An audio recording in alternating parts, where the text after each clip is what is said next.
All right, everyone.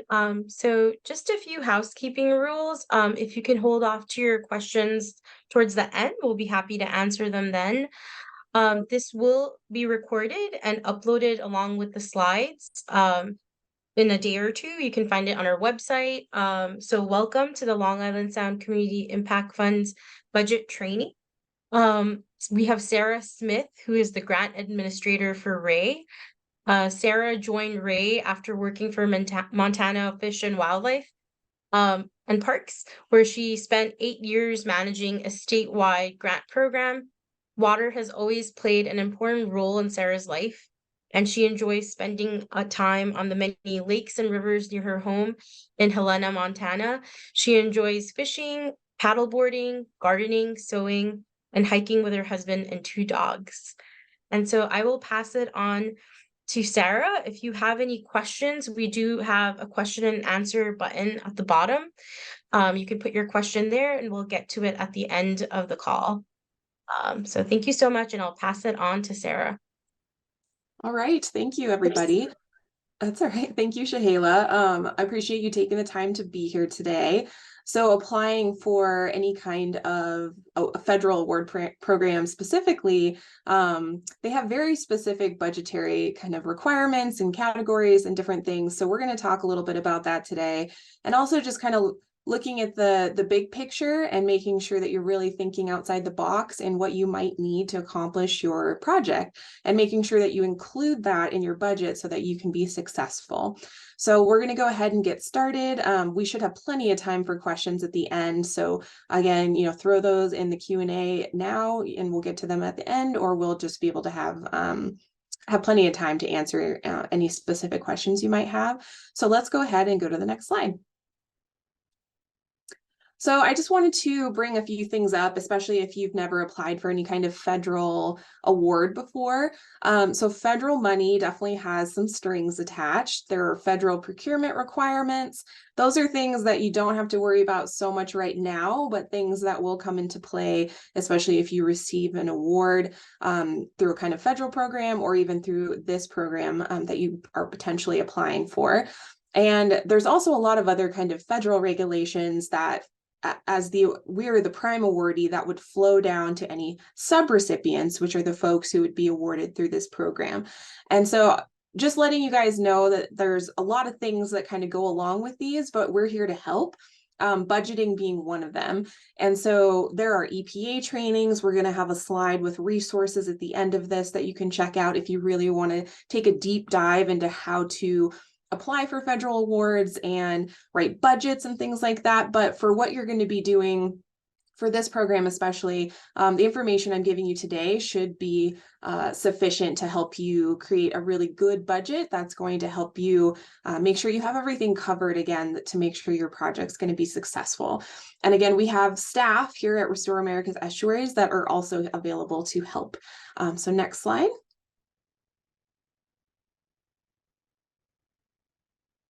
So I would say the first step in getting started is to really sit down with whoever might be involved in this project and to start asking some important questions that you may or may not be thinking about, but that are going to be really important to kind of sit down and think through as you're developing a budget for your project. And so one of the big ones that I like to highlight is, do we need to hire someone to accomplish this project? And most people think about that as maybe like a contractor to do certain work. That could also mean potentially a staff position for a year. These awards would be for a year. People write, hiring staff into some of the awards I've seen in the past. Or do you need to hire an accounting services to help you track your grant budgets and your time that's allocated to the award? So really kind of think outside the box and what you might need as an organization to help you do this successfully, because it's probably something that you could write into the budget. And if you have a good reason and a good justification, something that is really going to help you be successful, that's probably going to be something that's, looks really good, that you are thinking ahead and who you might need to get this project done. The other thing is supplies, things like that. What kinds of items are you going to need to purchase? Is it something that you can get right away? Is it something that you're going to have to order and get in 6 months? Kind of starting to think about your purchasing timelines and what that looks like. Another question is how many other organizations or partners might be involved in this who are going to be monetarily involved. So when we say partners, as far as the budget goes, it's not folks who maybe you're just, running events with or volunteering. If you're going to be giving any kind of money to a partner organization, you need to think about them when you're writing your budget, as well as your own staff. So if you have staff that are going to be dedicating time to this, how much time are they dedicating? Do we want to include them in this? Do we want some of this to pay for their salary for that year? Things like that. And I think another one, again, because this is only a year-long award, is really thinking about your timeline and completing the project. Is this just going to fund one phase of the project? That's fine. You might not be able to get an entire project done with just this 1 year of funding. That's okay. Just make sure that you're being very realistic about what you can get done in the award period. And then one other thing I like to have people start thinking about is, do you have systems in place to track like time that's going to this award, or the kind of purchasing that you're going to be doing, or invoicing for contractors, things like that. And if you don't, that's okay. Don't worry. That is something that through this program, we're going to try to be helping folks kind of build capacity and kind of learn how to do some of these things if you're awarded. So, but it's just something that is important to think about, because again, with this federal money comes certain reporting requirements and things, and those are going to be really important in the future if you do get an award. So go ahead and go to the next slide. So I'm not going to read all these, but I just wanted to throw up some examples of some things that you might want to write into your budget, or things that I've seen written into budgets before. So again, like the first one is an example of staff, like one of your staff people. If you have a communications person and they're going to be doing a lot of outreach, you can include their time in this. If you're going to be doing some kind of planting, you could buy trees, tools, things like that. Maybe you're going to be doing water sampling and you need to contract with somebody to do the sampling, and you also need to buy supplies so that you can go out and collect the samples. If you are going to be doing any kind of a conference around your project that specifically relates to it, maybe you want to give stipends to speakers. So there's a lot of different things that people can write into these projects, and these are just some of the examples. So next slide. So once you kind of sit down and you really think about, what do we need to accomplish this? What's our timeline? A couple tips that I just wanted to include is, if you can estimate your staff cost based on your current salaries, that's great. If you know that there will be any kind of, maybe a salary increase during the award period, make sure you account for that. Don't just guess and say, we think we're going to give a raise of this amount, because if that's not the case during the award period, that money won't go to that. But, if you know your organization every July or something gives like a cost of living increase, you can go ahead and work that into your budget for your staff. It's just knowing that what you ask for is what you'll get potentially, based on the budget and the project and what folks think is reasonable. So if you don't work something like that into your budget, you're not going to get more money if you end up paying your staff more during the project. And then the other one is that for any kind of supplies or contracts that you're thinking of doing, you'll see I've underlined reasonable. That is a word that you're going to see pop up all over the place in federal procurement, because they want to know that things you're buying, the people you're hiring, those costs are reasonable based on what other people in the marketplace are charging. So they don't want to see somebody going out and hiring somebody at 3 times the rate because, hey, maybe it's a family member, or they know that it's a federal grant, that there's money to be had, and so they're going to charge way more than would be reasonable from another vendor. And so I always recommend, just don't guess what you think these things will cost. Go out and get some informal quotes. You can just, check websites, get some emails from folks, kind of see what the prices are on things that you need. knowing obviously that this is an estimate and that those things might change. But again, it needs to be reasonable or the budget isn't going to be viable. So again, just some tips to think about. Sometimes people don't think about these things, and then later in the project, they're like, oh, we didn't account for this, but there's no more money. So next slide. So I'm going to go through these federal cost categories, and these are what you're going to see on the Excel budget template that we are providing for this application. And so we're going to look at that here just in a little bit, but I wanted to walk through these because the feds have very specific things that can go in these categories and that do not go in these categories. And so kind of knowing a little bit more about where to put things will just help you write a better budget, and will mean we have to do less reorganizing when you finally do get to like a full proposal or an award. So I will say that you do not have to have something in every cost category. So just because you see all these cost categories in the template doesn't mean you have to write costs into all of them. It's just what applies to you and your project. So for personnel, the number one thing I can say is that it only applies to employees of your organization. It doesn't apply to volunteers, partners, contractors, anything like that. Those are going to go somewhere else. So if it's an employee of your organization that gets a W-2, they're going to get listed in the personnel. And you can see here, I've got some examples of how you can break out those costs, knowing like how much time is going to be dedicated by your staff folks. And this is kind of what I look for when I review budgets. And so if you just say communications person with a lump sum of money, I would come back to you and say, hey, how many hours? What's the rate? For how long are they going to be working on it, for the whole year, for 6 months? Those kinds of things. So a little bit of a breakout really helps us, again, make sure that things are going to be reasonable. So next slide. And then the next one is fringe. And this one's interesting. If you don't already kind of know your fringe rate, fringe is a percent that you can charge to a grant that covers things like the retirement cost, insurance, leave, benefits that you're giving to your employees. And there's a link here for an EPA kind of budget training that has a calculation that you can use to figure out your fringe rate. And so I would highly recommend, if you don't know what this is or you need to figure it out, if you do want to charge money for this, that you go to this link when the slides are up on our website and you figure that calculation out. Again, you're only taking this on personnel. So if you're not putting that in your budget, you're not going to be putting fringe in your budget normally. So again, we like to see the percent that it's based on, just again, to make sure math is right and things look correct. So that's fringe. Next. So the next one is travel. And again, this category specifically applies to employees of your organization.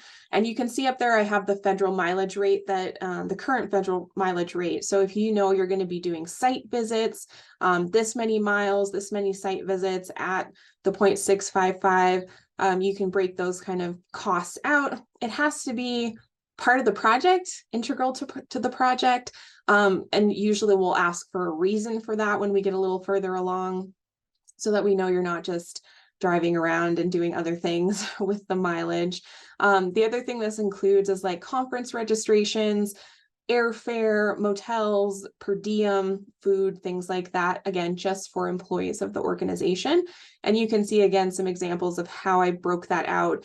This is typically how I like to see the breakouts, just again, so we know what you're kind of charging, what it's for, and I can easily calculate the totals that you're asking for. So next slide. So equipment is very specific, and this is when I see a lot of people get confused between supplies, which we'll talk about next, and equipment. Equipment is very specific in that it only applies to an item that has a cost of $5,000 or more. So that's like one item that costs over, $5,000 or more, like a trailer, or maybe a very expensive piece of technology or something like that for sampling. It doesn't apply to like you're buying a bunch of trees and the total cost is $10,000. That would go in supplies. The other thing with equipment is that it has to have a useful life of more than a year.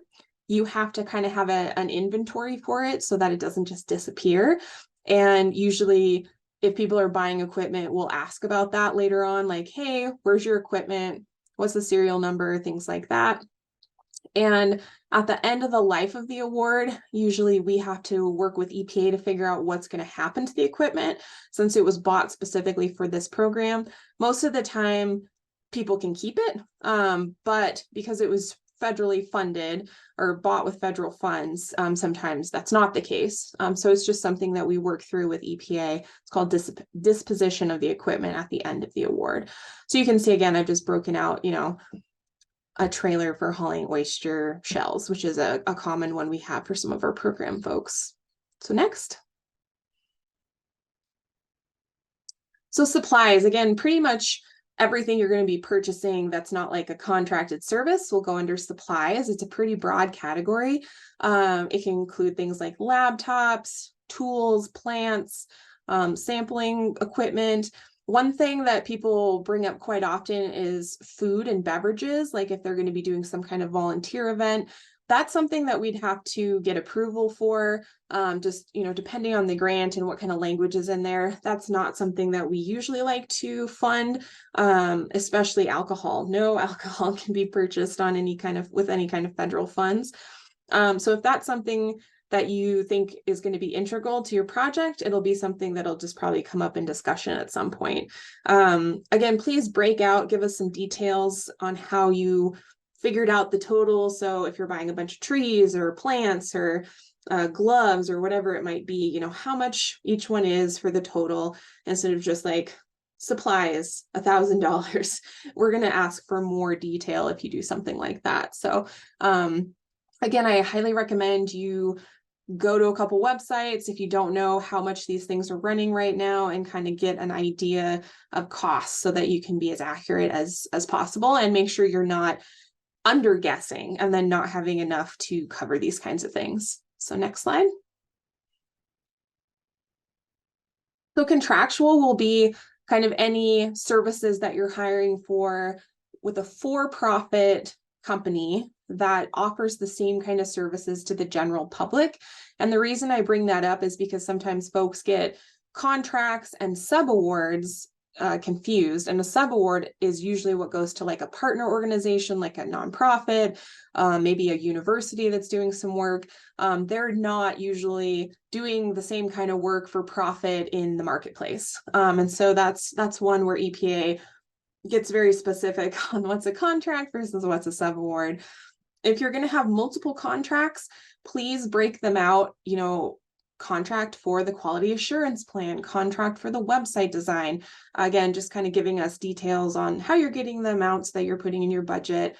Federal procurement regulations come into play. You don't have to worry about them so much right now, but just knowing that you're probably not just going to be able to pick somebody and say, yes, we're contracting with you. You're probably going to have to get some bids and some quotes later in the process if you get awarded, to be able to show why you're going with somebody. You don't have to choose the lowest cost, but you do have to justify why you're choosing who you're choosing.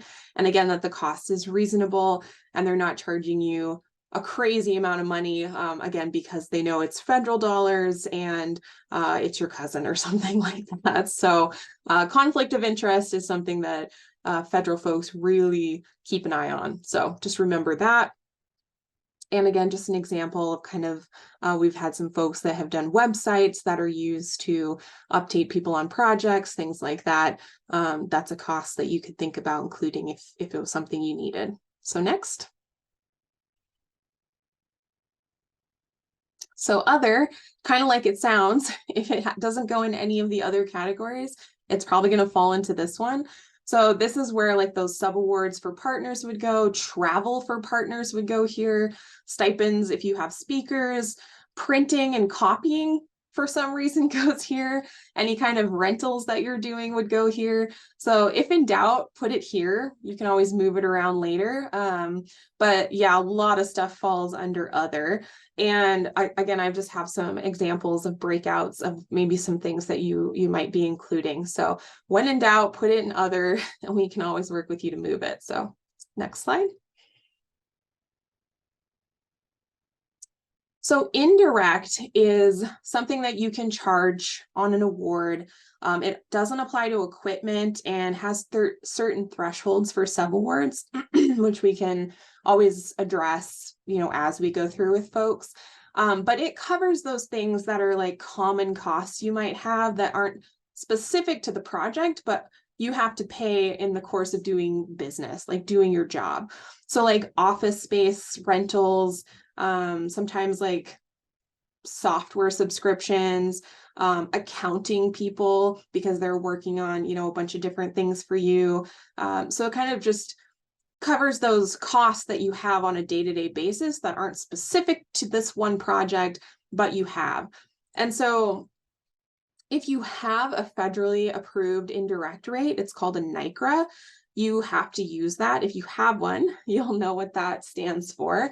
And if you don't, you have the option of taking 10% on any eligible direct costs, again, to kind of as like an overhead charge to help you pay for the things that are going on in the background that aren't specific to the project.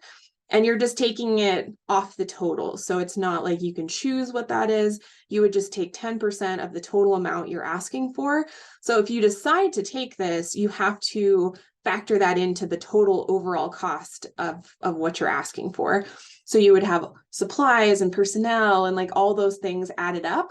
And then you'd take 10% of that and add it to that. And that would be the total amount of money you'd be asking for this award. Again, you don't have to take indirect. It's just something you can take if you want to kind of cover some of these costs. Next slide. Okay, so now we're going to look at this budget table so we can kind of walk through it, show you what it looks like, because this is something you're going to be filling out and attaching to your application so that you have a final submittable application. So Shahela, can you share that with us? And this can be found on the ListKIF website. You can download it, fill it out, and then you'll be able to attach it as I believe it's the last page of the application. I'm not sure if you need to switch your screen sharing, Shahela, but we're still just seeing the slide. I think with Zoom, you usually do. All right. So we have created this to kind of help you figure out how to get everything added up, list out all your costs. And so you can see all of the categories that I just talked about are all listed here. And one column that I wanted to bring up is this eligible for modified total direct cost. It's MTDC. And that's the column that you would be filling out if you want to take indirect on this award. And so let's say you had, I don't know, $5,000 for a communication person listed in personnel. So you would have your cost basis, which would be that breakout of how many hours at this rate is equal to this amount of money, which would be the ListKIF request. And then for most of these, the total of that amount would be eligible for modified total indirect costs or direct costs. So pretty much everything but equipment is eligible. And only the first, I believe, $25,000 of subawards. So if you were going to give $70,000 to a partner, you could only charge the indirect on the first $25,000. So it gets a little complicated and in the weeds with some of this stuff. But when in doubt, list it in that column, and you can always adjust it as needed throughout the process. And so again, you're going to be totaling everything up. Shahela, I believe we have formulas built into this spreadsheet. We should have formulas built into this. I believe we do. So that should help you with the math and making sure everything is coming out correctly. But yeah, so you're just going to be using this, uploading it. I believe there's directions on the application on the way they want this saved and uploaded. So make sure you pay attention to that to make sure that it comes through correctly. And then if you scroll all the way down, you'll see all of those different categories, and then where you will have the total direct, the indirect, and then total for the entire project with your direct and indirect cost. And then you can add budget notes if you feel like you need to here on the full proposal. So if you're invited for a full proposal, there will be kind of more of a budget narrative that you have to fill out. But again, it's always nice to include as much information as you can so people know how you're coming up with things, how you're justifying costs, and knowing that things are reasonable. So I'm happy to kind of stop here and start answering questions for folks on this template or anything we've talked about today. Do you have any other specific questions? I wanted to make sure I left plenty of time for that. Because I find that's usually people have very specific questions about budget things. So feel free to just start putting in questions and we will start answering them. Thank you, Sarah. That was really helpful. Is there one in the chat, Shahila, or is that something else? I'm trying to see. I Oh, think that's from, yep, that's the the link link from for all Rob. the resources. Yeah. Yeah. So again, you can find tons of resources on that web page. I know budgeting can be kind of scary, especially if you don't have maybe a finance person that does this for you. But it's definitely something we're here to help with. And again, something to think about with the capacity building on what you might need if you don't have somebody that can do this and help you do this throughout the life of like an award if you get that. So any questions you guys want to, or any thoughts? This is the first training we've done like this. And so Shahila will also be throwing a link to a survey in the chat, I believe. So we'd really like it if you guys want to fill that out. It's super short. Again, just to let us know, was this helpful?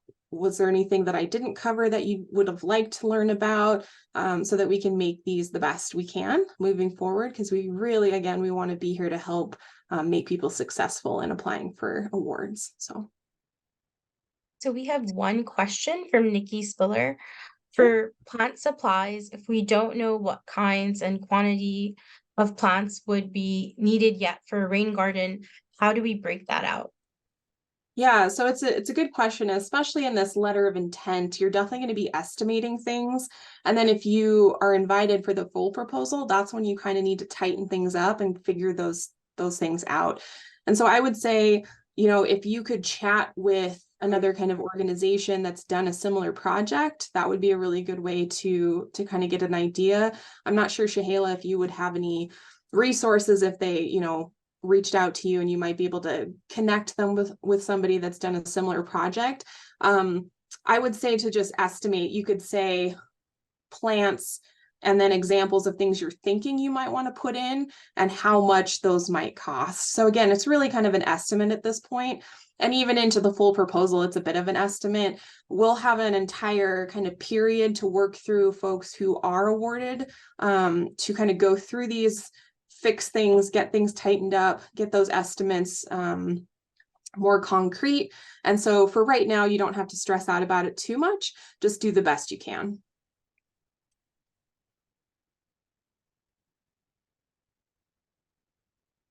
Any other questions? If not, we're going to give you back part of your day. Yeah, and I also wanted to mention that if you had colleagues who couldn't make it to this call, on our website, we will have this recording up along with the slides. And just as a reminder, we do have our informational webinar tomorrow at 2:00 and also a budget Q&A closer towards the application deadline on November 13th at 11 a.m. We have another question. What is the MTDC column and how do I use it? And when do I use it? I'm sorry. Yeah, so that's that modified total direct cost. So if you want to take indirect costs on this award, again, those are kind of the ones that are you're paying like in your day-to-day that aren't specific to the project, but you want to kind of recap some of those costs. You're going to fill out that column pretty much it'll match whatever's in the request column, except for the equipment, which is not eligible, and certain amounts of subawards. So over $25,000 subawards, only 25. So if you had other subaward for a partner, $70,000 request, in the MTDC column, you would only have $25,000. And so once you have all of those filled out, you're going to add up that column, and that's what you could take your NICRA rate or your 10% on, instead of the direct column. Sometimes they'll be the same. If you don't have any big subawards and you don't have any equipment, they're going to match exactly in the request column and the modified total direct cost column. So it's just, it's there because not everything is eligible, and you can only take that indirect rate on things that are eligible. So hopefully that helped. And if you're not going to take indirect, you can ignore it.